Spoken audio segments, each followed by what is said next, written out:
Sex Life of the Gods by Michael Nur. Chapter 12. In the heavy silence that followed, the two men stared at one another. Lors regarded his friend with matter-of-fact calmness, but Narvi's mouth was open in astonishment. The situation wasn't covered in the manual. "Love," Narvi choked finally. "With an alien? You must be joking." "I'm serious." "That blow on the head must have been solid as a rock."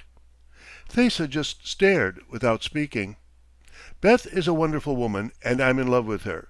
If the blow on the head did that, well then, I'm glad the ship cracked up." "But Lors, she's an alien.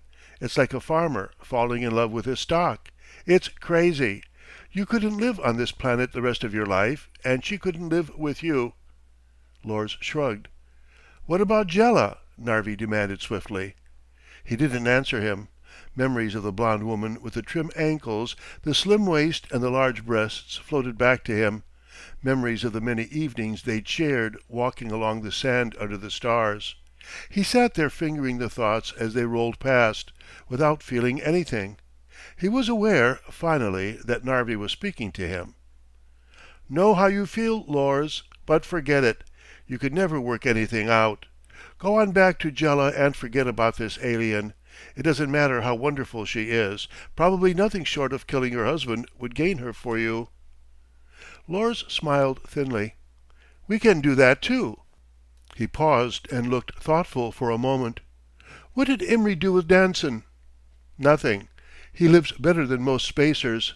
Since we are minus prisons on starships, Imry installed him in your quarters, under guard of course. Commander Zark hasn't been able to figure out what to do with him yet. That's what he wants to talk to you about." "Have you a scout ship here?" Lors asked. "Certainly. We use them to make reports. The Terrans would pick up the radio waves otherwise." "How about a uniform?" "You can borrow one of Thesa's. You'd never get into one of mine." "Fine. As soon as I'm properly attired, we'll go see Zark." Grinning at Narvi, Lors followed Thesa into the bedroom for the uniform. Later, dressed in the uniform of a first spacer, Lors checked himself in the mirror of the bedroom, making certain that he was properly dressed. Trousers bloused neatly into the black half boots, the yellow stripes perfectly aligned, the cuffs of the tunic fastened at his wrists and throat, the emblems of the Eighth. Terran Command on the collar, the patch of rank on his left shoulder sleeve. Yes, he was all set. Precise. He grinned at Thesa. "Feels good," he said. The sandy-haired spacer handed him the black leather belt containing the auto pistol and the cartridge belt. He buckled it on, feeling the familiar weight drag at his right hip. "Okay?" Thesa asked. Lors nodded. "Thanks for the loan," he said, and went out to where Narvi, already dressed, awaited him. "How's your head?" Narvi asked. "Fine." "Let's go then."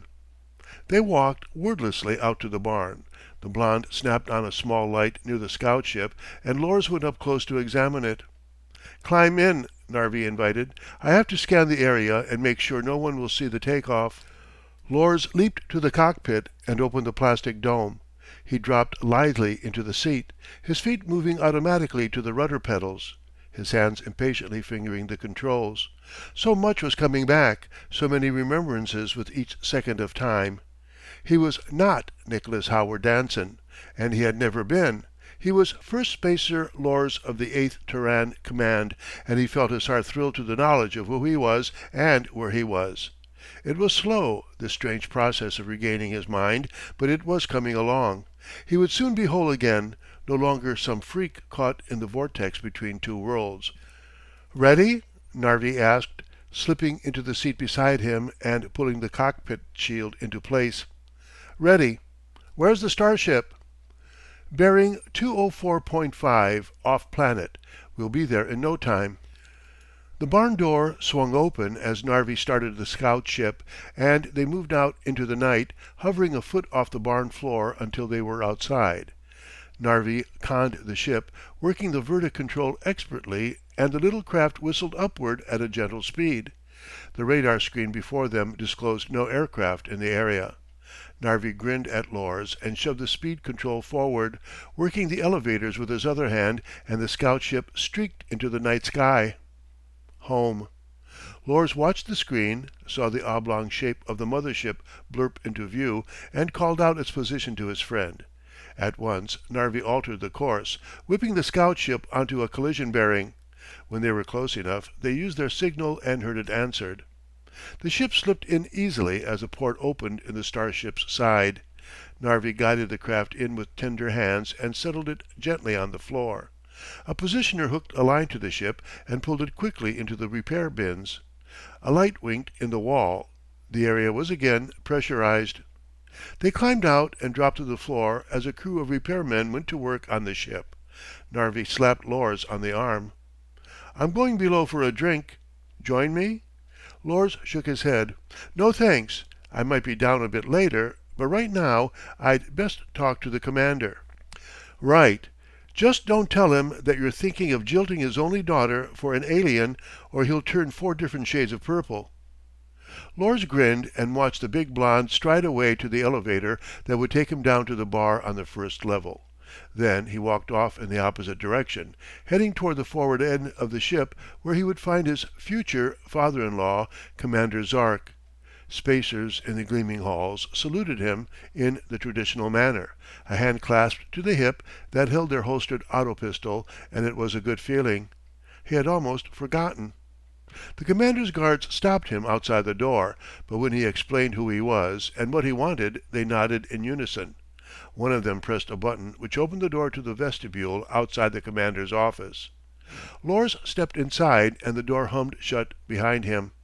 The vestibule was little more than a box-like room containing a small visi-screen.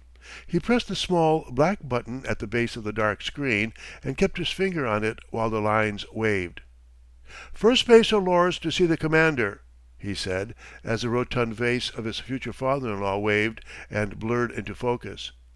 "Come in, Lors, come in." Zark's voice was a bellow of pleasure. The heavy door swung open, and Lors stepped into the room to click his heels and slap his right hand against the black holster before the commander's desk. "First spacer Lors reporting, sir," he said, as Zark got up from the chair and came toward him. "Lors, Lors, my son. How are you?" They grabbed each other by the shoulders and laughed like children. Lors, despite his love for Beth Danson and the trouble that was undoubtedly coming up, was happy as a Terran child at Christmas to see the older man. "Lors, let me look at you. It's been eons since Thista.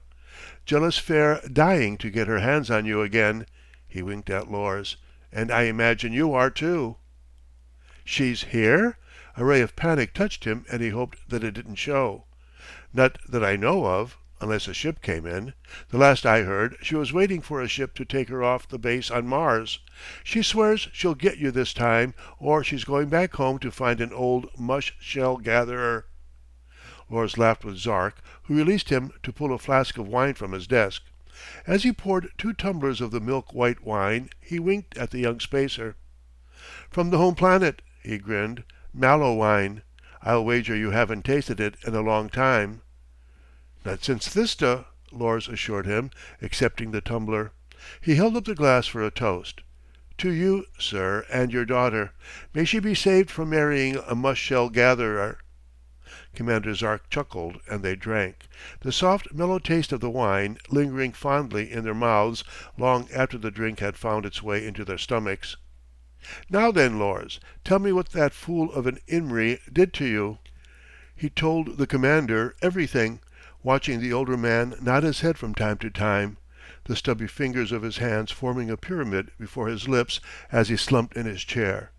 Lors left nothing out, except his love for Beth Danson. He couldn't bring himself to tell about that. When he had finished, Commander Zark's eyes were hot with angry indignation.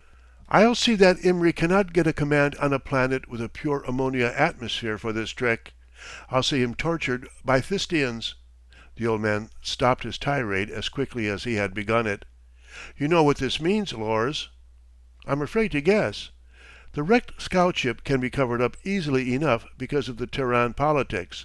They always arrange it so that one branch of government has no idea of what the other branches are doing.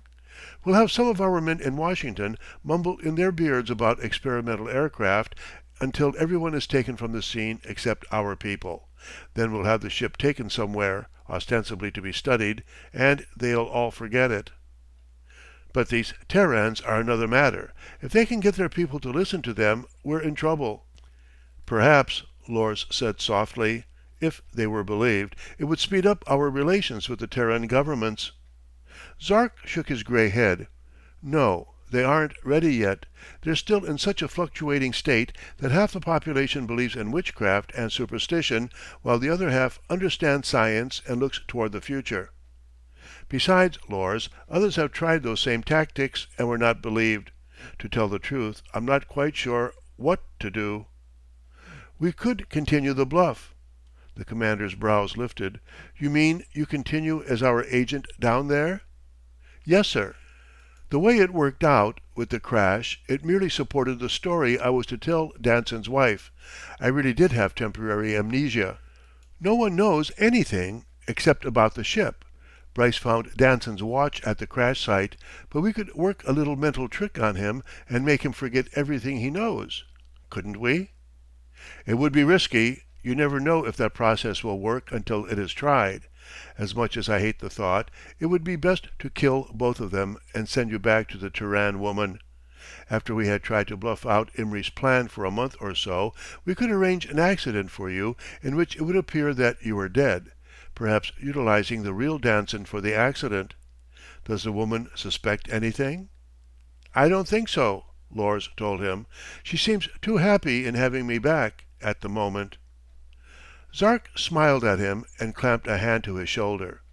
You're tired, my boy. Get some rest, and we'll talk about this thing later. You can use First Spacer Thesa's quarters. Danson is in yours. And Bryce? Unconscious, in the hospital.